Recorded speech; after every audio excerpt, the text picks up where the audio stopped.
The cage smelled like rust and fear. Dara Singh opened her eyes slowly, letting her senses gather information before her body revealed she was awake. Cold metal beneath her back. Dim blue lighting. The hum of engines somewhere far below. She remembered the lights in the Himalayan sky. The paralysis that had frozen her muscles. The feeling of being lifted into nothing. She was not on Earth anymore. Dara sat up carefully, keeping her movements controlled. Her military training kicked in automatically. Assess the environment. Identify threats. Find advantages. She was in a cell made of some dark metal, bars on one side looking out into a corridor. Other cells lined the hallway, filled with creatures she had never seen before. In a cell across from her, a being with gray skin and too many eyes was weeping quietly. Next to it, something that looked like a walking plant had curled into itself, trembling. The air was thick with the smell of different biologies, all of them terrified. A small creature approached her cell. It walked on two legs like a human, but stood only 4 feet tall, covered in orange fur with large ears and a fox-like face. It wore a simple uniform and carried a water container. "You are awake," it said in perfect English, though its mouth moved strangely around the words. Translation implant. They put in while you slept. "I am Ren. I bring water to the prisoners."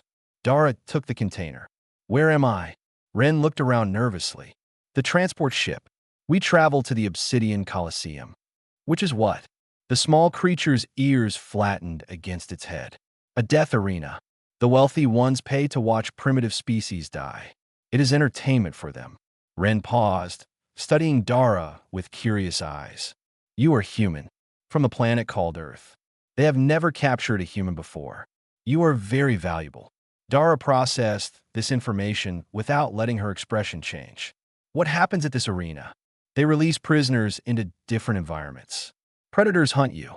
Traps kill you. The audience watches and cheers. Nobody survives for long." Ren's voice dropped lower. "They call your planet a death world. They think humans are dangerous primitives. The High Patron paid extra to see what a deathworlder can do." "And what do you think?" Ren looked at her for a long moment. "I think you're very calm for someone about to die." Dara almost smiled. "I have been about to die many times. I am still here." The transport shuddered as it slowed. Through a small viewport at the end of the corridor, Dara could see their destination. A massive station hung in space, orbiting a dead star that gave off no light. The station itself glowed with thousands of lights, shaped like a Colosseum from ancient Rome, but built on a scale that could hold a small city. "The Obsidian Colosseum," Ren whispered. 50,000 can watch in person. Trillions watch through broadcasts across the galaxy. The other prisoners began to panic as the transport docked. Screaming, crying, begging in languages the translation implant turned into desperate pleas. Dara stayed silent, watching, thinking. Guards came for them. Tall insectoid creatures with hard shells and weapons that hummed with energy. They dragged prisoners out of cells without care or mercy. When they reached Dara's cell, she stood up before they could grab her and walked out on her own. This seemed to confuse them. They were led through gleaming corridors into a large chamber where a creature waited for them. It stood 7 feet tall, with wet amphibian skin the color of deep water and eyes that held no warmth at all. It wore robes that probably cost more than most planets could afford. "I'm Overseer Malith," it announced, its voice smooth and cold. "Welcome to my arena. You have been selected for the great honor of entertaining the galaxy's finest citizens." It walked along the line of prisoners, examining each one with obvious boredom. When it reached Dara, it stopped. "The human," Malith said. "Smaller than I expected. The reports said your species conquered your entire planet through violence and war. You do not look like much." Dara met its eyes without flinching. Looks can be deceiving. Something flickered in Malith's expression. Curiosity, perhaps, or amusement. "We shall see. You will face the opening challenge in 6 hours. Try not to die too quickly. The High Patron paid a considerable sum to watch you suffer." Malith moved on, finishing its inspection, then left with its guards. The prisoners were shoved into holding cells, 5 or 6 to each small room. Dara found herself with Ren, who had followed along quietly. "Why are you here?" Dara asked. "You work for them." "I am Savari. We are considered too small to be entertaining in the arena, so they make us servants instead. But I do not like what they do here. I never have." Ren hesitated. "I can help you. Give you information. The guards do not notice me." Dara nodded slowly. "Then tell me something useful. What kills most prisoners in the first round?" Ren's ears twitched. "Fear. They panic. They run without thinking. The predators are fast, but they're not smart. Prisoners who think survive longer than prisoners who run." Dara sat down on the cold floor and closed her eyes. 6 hours to rest, to prepare, to plan. She had survived a helicopter crash in Afghanistan. She had kept 3 wounded soldiers alive for 3 days while enemy forces hunted them. She had walked through the Himalayas alone in conditions that should have killed her. These aliens thought they had captured entertainment. They were about to learn what a deathworlder really was. 50,000 aliens leaned forward in their floating seats as the arena floor transformed beneath them. Trees erupted from the ground. Vines crawled across newly formed soil. Bioluminescent plants cast an eerie blue glow over everything. Within minutes, a jungle had grown where there had been nothing but metal. The Obsidian Colosseum could become any environment. Today, it had become a hunting ground. Dara stood at the edge of the jungle with 4 other prisoners. A tall gray creature that shook so badly it could barely stand. 2 beings that looked like walking crabs, clicking their claws in terror. And a round, soft alien that had not stopped crying since they were brought here. None of them would survive without help. "Listen to me," Dara said quietly. "Stay close. Do not run unless I tell you to run. Do not make noise." The gray creature looked at her with its many eyes. "You cannot save us. The Gorith hounds will kill us all. They always do." A horn sounded across the arena. The crowd cheered. Somewhere in the jungle, gates opened and predators were released. The round alien immediately broke and ran, screaming into the trees. The 2 crab creatures followed, their panic overriding any sense. Dara watched them go, knowing she could not stop them. 3 seconds later, the screaming started, then stopped.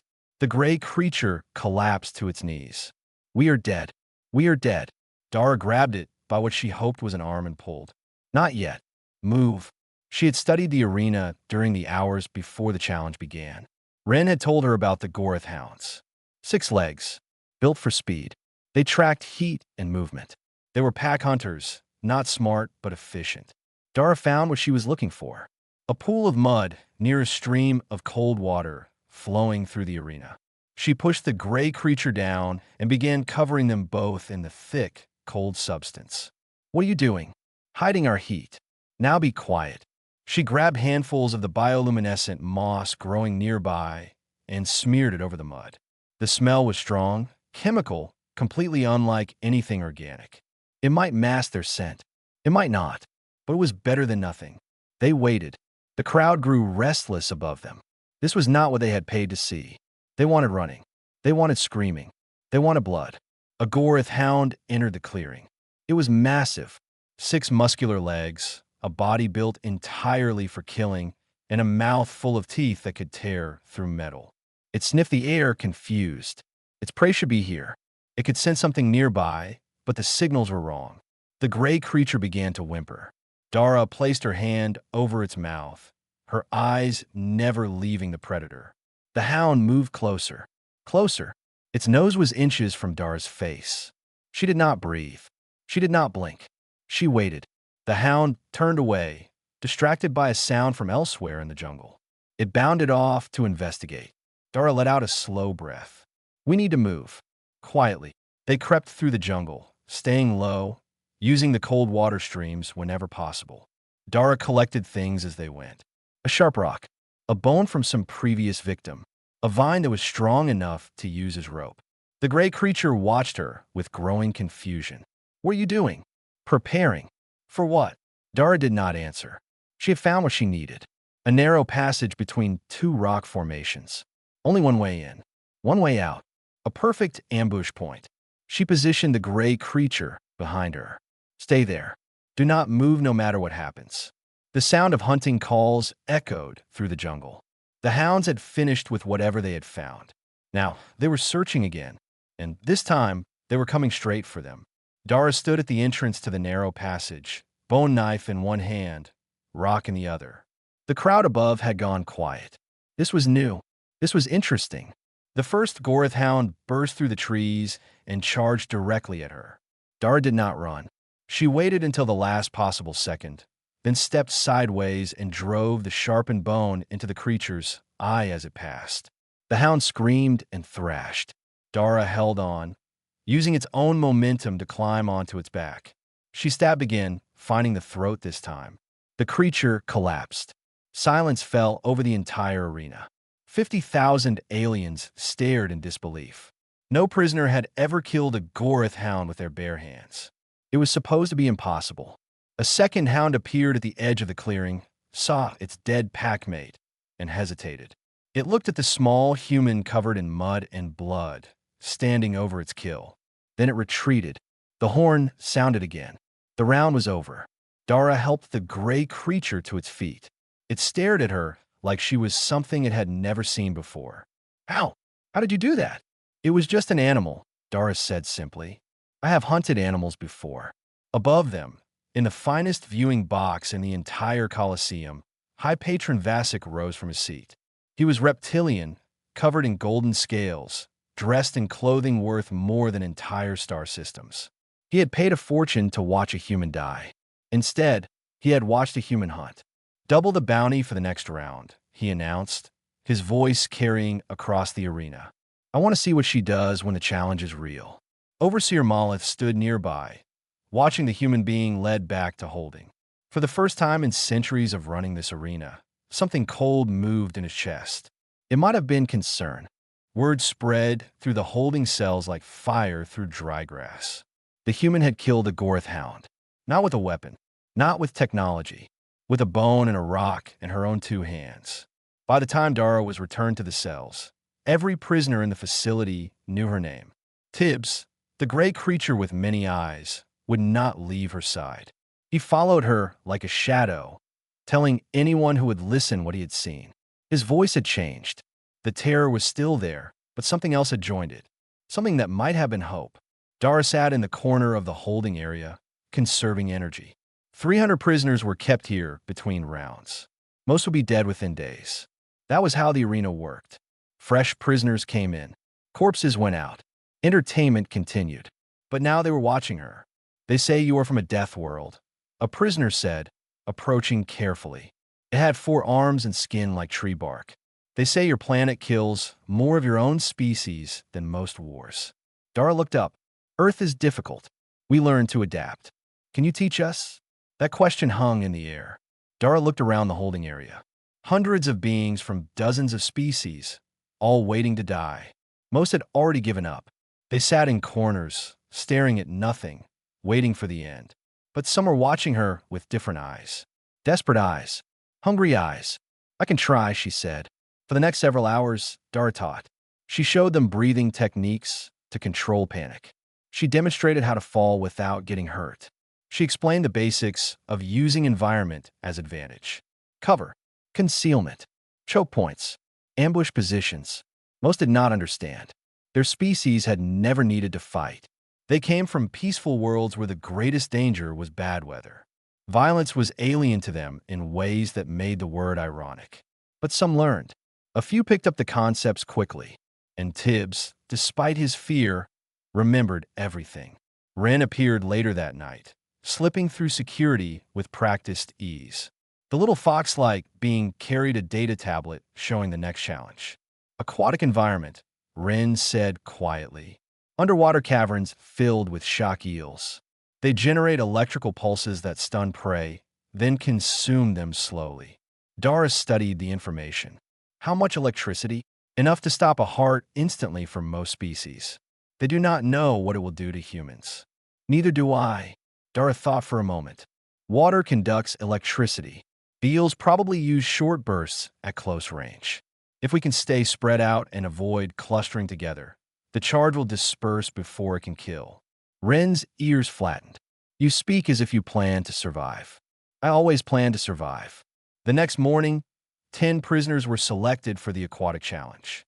Dara was among them. So was Tibbs, who had specifically requested to stay with her.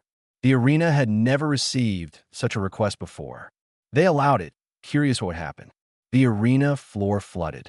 Crystal clear water filled caverns carved from stone, lit by glowing algae that created a beautiful and deadly labyrinth. Air pockets existed in certain caves. Find them or drown. Avoid the eels or die. Dara dovin. The water was cold, but not unbearable. She had trained in mountain lakes in India. She had held her breath for nearly 4 minutes in special forces exercises. These aliens did not know what humans could endure. She found the first air pocket and gathered her fellow prisoners. 7 had made it. 3 had panicked and drowned immediately. Listen carefully, Dara said. The eels hunt by sensing movement in the water. Slow movements are harder to detect than fast ones. We move slowly, we stay spread out at least 10 meters apart, and we move from air pocket to air pocket. How do you know this will work? One prisoner asked. I do not. But dying while trying is better than dying while doing nothing. They moved through the caverns. Dara led, finding the air pockets, timing the eel's patrol patterns. She lost 2 more prisoners to unexpected attacks. Each death hurt. Each death taught her something new. But 5 survived. 5 prisoners walked out of an aquatic challenge alive. It had never happened before. The record was 1, and that had been considered a miracle. The crowd did not know how to react. This was supposed to be entertainment. Watching terrified creatures die was supposed to be fun. But this human was turning their sport into something else. High in the observation deck, 5 holographic figures convened an emergency meeting. They were known as the Council of Watchers, the anonymous powers who controlled all death arenas in this sector of the galaxy. Their faces were hidden behind masks of light. This is unprecedented, one said. It is dangerous, said another. The other prisoners are beginning to hope. Hope is the enemy of control. Then we must crush it. The largest hologram leaned forward. We must break her. High Patron Vasik's voice cut in from his viewing box. Killing her quickly would be a waste. The audience is growing.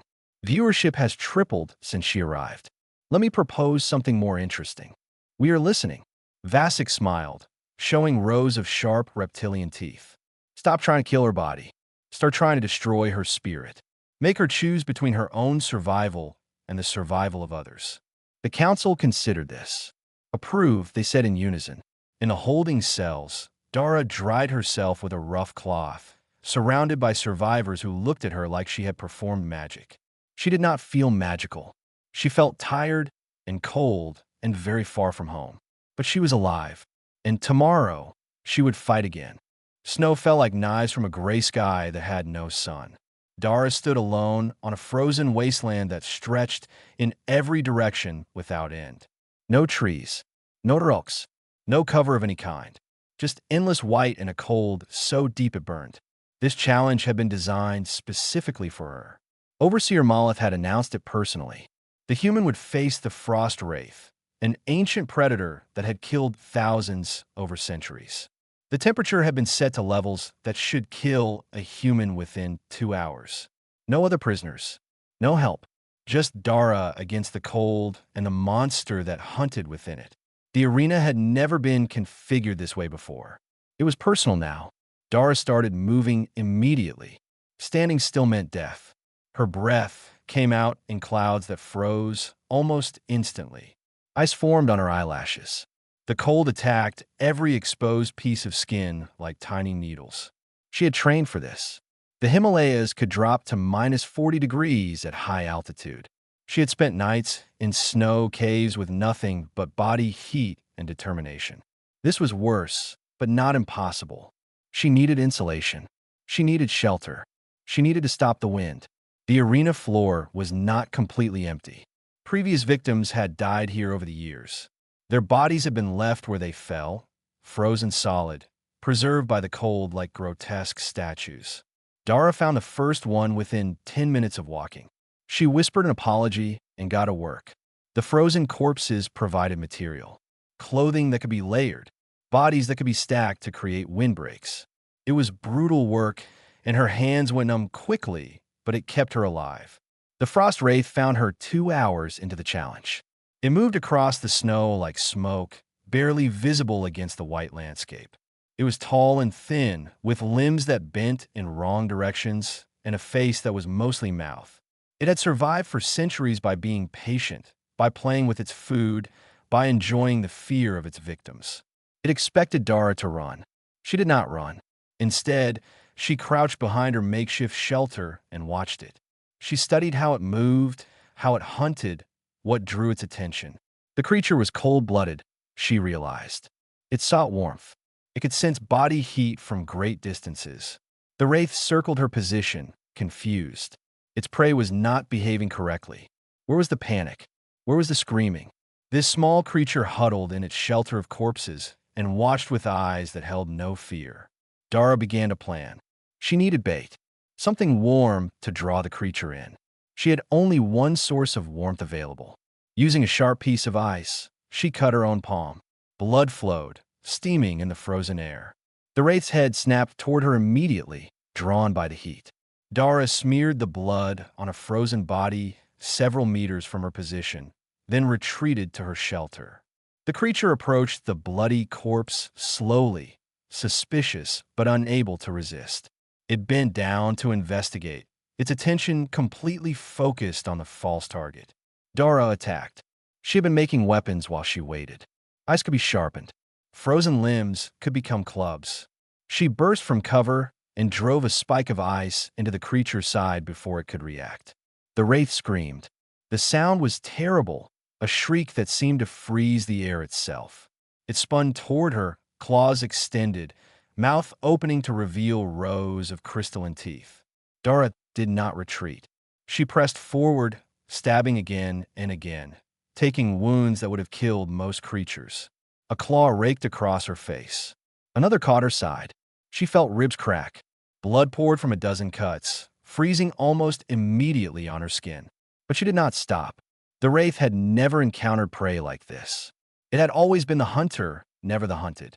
It did not know how to fight something that refused to be afraid, something that attacked instead of fled, something that traded wound for wound without hesitation. Dara grabbed one of its spindly arms and pulled herself closer, inside its reach where its claws could not strike effectively. She found its throat. She drove her ice spike in and twisted. The frost wraith collapsed. Dara fell with it, too exhausted and wounded to stand. The cold wrapped around her like a blanket, trying to pull her into sleep. She knew if she closed her eyes, she would never open them again. So she did not close her eyes. She crawled to the creature's body. It was still warm. She pressed herself against it, stealing the last heat from her enemy, using its death to fuel her survival. The horn sounded. The challenge was over. Medical drones descended from above, scanning her injuries. She had lost 2 fingers to frostbite. The gash on her face would scar. Her ribs were cracked in 3 places. By any reasonable measure, she should be dead. But she was not dead. The crowd had stopped cheering long ago. They watched in absolute silence as the medical drones lifted the broken human from the frozen arena. This was not entertainment anymore. This was something else, something that made them uncomfortable in ways they could not explain. Molotha's voice echoed across the arena, calm but cold.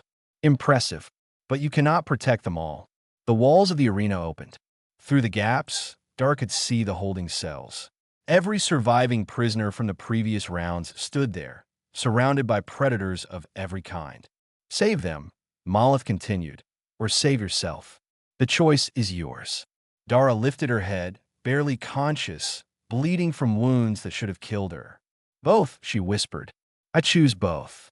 And somehow, impossibly, she meant it. 23 prisoners stood behind her. 40 predators surrounded them. The arena had been reconfigured into broken terrain. Rocks and debris formed a maze of hiding spots and death traps. Somewhere in the viewing boxes above, 50,000 aliens waited for a massacre. The odds were impossible. The outcome was certain. At least, that is what everyone believed. Dara stood at the center of the formation, her wounds hastily bandaged, her body running on nothing but willpower. The medical drones had wanted to keep her longer. She had refused. Her people needed her, and they were her people now. These frightened aliens from peaceful worlds who had never known violence. They had chosen to follow her. They had chosen to hope. She would not let them down. "Listen carefully," Dara said, her voice steady despite the pain. "We do not have time for fear. We do not have time for doubt. When I give orders, you follow them without question. Understand?"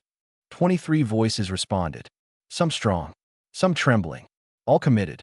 Dara had spent the hours before this challenge organizing them. She had learned their abilities, their weaknesses, their species' natural advantages. The tree-bar creature was strong and nearly impossible to cut. The four-armed being could throw objects with incredible accuracy. Tibbs, with his many eyes, could see in every direction at once. Everyone had something to offer. Everyone had a role. "Formation 3, Dara commanded. "Move." They shifted into position just as the horn sounded and the predators were released. The first wave came fast. Gorith hounds, hungry for revenge after their packmate's death. Dara directed the formation to tighten, creating a circle with the weakest in the center and the strongest at the edges. The hounds hit them like a wave against rock. 3 prisoners fell in the first minute. Dara felt each death like a knife in her chest. But she could not stop. She could not mourn. She could only fight. "Left flank, brace. Right flank, advance. Tibbs, watch our rear." The formation moved like a living thing, responding to her commands. They pushed through the broken terrain, using cover when available, fighting when necessary. The four-armed being threw rocks with deadly accuracy, bringing down predators before they could close distance. Ren appeared suddenly, darting through the chaos. The small Savari had entered the arena through service tunnels, carrying information that could save lives. "The snake creatures come from the east," Ren reported, breathing hard. "They are slow, but their venom kills in seconds. And there are tunneling predators beneath the ground. I can feel them moving." Dara absorbed this information instantly. "Everyone stay on the rocks. Do not touch the sand." They adapted. They survived. But the arena kept throwing more at them. New predators emerged from hidden gates. Flying creatures with razor-sharp wings. Armored beasts that could shrug off any attack. The prisoners fell one by one, and each death made Dara fight harder. The crowd had changed. Some were still cheering for blood, but others had gone quiet. A few were even cheering for the prisoners, shouting encouragement that echoed strangely through the vast arena. "This is wrong," someone said in the viewing boxes. "This is not sport. This is slaughter." "Be quiet," High Patron Vasek snapped. "They are primitives. They exist for our entertainment."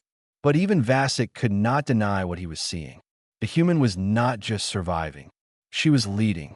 She was turning prey into predators. She was doing something that should have been impossible.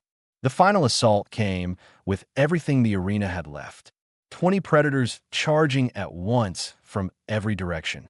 The prisoners had been pushed into a narrow canyon with nowhere to run. Dara looked at her remaining people. 12 left. 12 out of 23. "This is the end," she said quietly. "Not of us. Of them. We do not die here. We win here. Together." She raised her weapon, a blade taken from a dead predator. The charge came. What followed was chaos and blood and screaming. But through it all, Dara's voice cut like a beacon. Commands. Encouragement. Warnings. She was everywhere at once, pulling wounded prisoners to safety, striking down predators that broke through the line, refusing to let anyone else die. When the dust settled, 12 prisoners remained standing. 12. The arena had never seen anything like it. The holding cells had started with 300 prisoners a week ago. By all expectations, none should have survived this long. But 12 stood alive, bloody and battered but alive, grouped around a human woman who had given everything to protect them. The crowd was silent, completely silent. Then someone began to clap, slowly at first. Then others joined. Aliens who had paid to watch death were applauding life instead. The sound built and built until the entire Colosseum rang with it. Vasek's scales flushed with rage. "This is unacceptable." Malith released the final weapon. Overseer Molith hesitated. High Patron, the Hollow King has not been used in 300 years. It is meant for complete annihilation. Then annihilate them. I want that human dead. Molith bowed. As you wish. The floor of the arena began to split. A massive section slid aside, revealing darkness below. Something was rising from the depths. Something ancient. Something that had ended entire species. Dara watched it emerge, her exhausted body screaming for rest, her spirit refusing to break. What is that? Tibbs whispered, his many eyes wide with terror. Our last fight, Dara replied. She turned to her survivors, her family now, forged in blood and battle. Together. We do this together. And together, they prepared to face the impossible. The Hollow King rose from the depths like a nightmare given flesh. It was massive, nearly 30 meters tall, with a body that seemed to shift and change in ways that hurt to look at. It had been bioengineered by a dead civilization to be the perfect killer. Nothing else, just death in physical form. Dara looked up at it and felt real fear for the first time since arriving at the Colosseum. The creature roared. The sound shook the arena, sending cracks through the stone floor and making several prisoners collapse from pure terror. It had not hunted in 300 years. It was hungry. Spread out, Dara commanded, fighting to keep her voice steady. Do not cluster together. It will go for the largest group first. The survivors scattered, moving to positions around the arena. The Hollow King watched them with eyes that burned with ancient hunger. It could kill them all in seconds if it chose. But it had learned over millennia to enjoy the hunt, to savor the fear. That would be its weakness. Dara studied it while it studied her. The creature was old, impossibly old. It had killed so many victims over the centuries that it had developed patterns, habits, expectations. It knew how prey behaved. It knew how prey died. It did not know how humans fought. Tibbs, Dara called out. Tell me what you see. Every detail. The gray creature focused all his eyes on the monster. There are old scars on its left side. The leg joints bend slowly, like they have grown stiff with age. And its eyes, they track movement but react slowly to stillness. Information. Weapons came in many forms. Everyone listen, Dara shouted. When you move, move fast and then freeze completely. It cannot track you if you're still. And aim for the left side. The left side is damaged. The Hollow King charged. It came at them like a living earthquake, crushing everything in its path. 2 prisoners died instantly, unable to get out of the way in time. But the others moved as Dara had taught them, sprinting and freezing, forcing the monster to keep reacquiring targets. Dara ran toward it instead of away. The crowd gasped. High Patron Vasic leaned forward in his viewing box, certain he was about to watch her die. But Dara had noticed something. The creature's massive size worked against it in the broken terrain. It had to step carefully to avoid falling. That created openings. She darted between its legs, slashing at the joints with her blade. The cuts were small, almost meaningless against something so huge. But they added up. The creature stumbled, roared, tried to crush her, and missed. Now Dara screamed. Everyone attacked the left leg. Her survivors charged. The tree-bar creature swung massive limbs against the damaged joints. The four-armed being threw everything it could find. Even Tibbs attacked, driving a sharp piece of debris into ancient flesh. The Hollow King fell. It crashed to the ground with an impact that shook the entire station. But it was not dead. It was not even close to dead. It thrashed and screamed, trying to rise, and those massive claws tore 3 more prisoners apart before anyone could reach safety. Dara climbed. Blood poured from wounds she had stopped counting. Her body had been pushed beyond any reasonable limit hours ago. But she pulled herself up the creature's body, using ridges and scars as handholds, ignoring the pain that screamed from every part of her. The Hollow King felt her climbing and tried to reach her. But she was too small, too fast, too close. Its massive arms could not bend far enough to grab her. She reached its neck. The creature's armor was thinner here, designed for flexibility rather than protection. Dara drove her blade in with everything she had left. Once, twice, 3 times. She hit something vital. The Hollow King shuddered. Its movements became jerky, uncoordinated. It tried one more time to shake her off, then collapsed completely. Dara held on until it stopped moving. Then she fell, rolling down its massive body to land in a heap on the arena floor. She could not move. She could barely breathe, but she was alive. Silence filled the Colosseum. Then chaos erupted. In the holding cells, the remaining prisoners began to revolt. They had watched everything. They had seen what one human could do. They were no longer afraid. In the viewing boxes, the audience turned on each other. Some demanded the survivors be freed. Others demanded more death. Fights broke out. The entertainment had become something else entirely. Ren appeared at Dara's side, pulling her to her feet. "We have to go. The station is in chaos. I know a way out." The surviving prisoners gathered around their leader. 8 remained. 8 out of 23 who had entered the final battle. 8 who had faced the impossible and lived.